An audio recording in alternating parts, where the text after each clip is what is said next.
Did you know that 1/3 of all waste that is in solid form comes from packaging materials?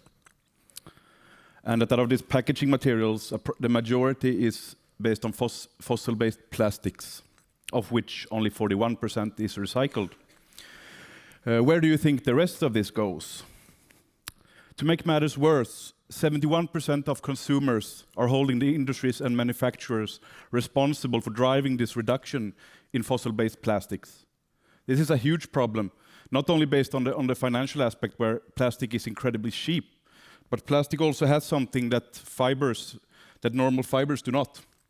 Barriers. Plastics have excellent barrier properties and can thus resist diffusion of oxygen and water, something that is critical for designing packaging for food goods and other electronics. This is where our research comes in.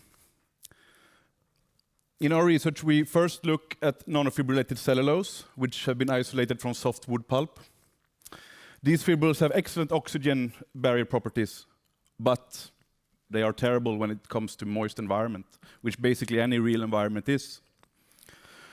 So for this purpose, we have to look at another organism. This is the bacteria. It turns out that bacteria are able to produce so-called polyhydroxyalkanoates. These are hydrophobic polymers that, thanks to biotechnology, can be produced in large scale. These are good water barriers, but not oxygen barriers. And that's the entire point of this. When it comes to the third part of our research, we combine the two together. When combining two, we create an aqueous dispersion created by these nature-designed micro and nanoparticles. With this dispersion, we are able to spray coat packaging materials during the manufacturing step, so it's easy to implement for manufacturing.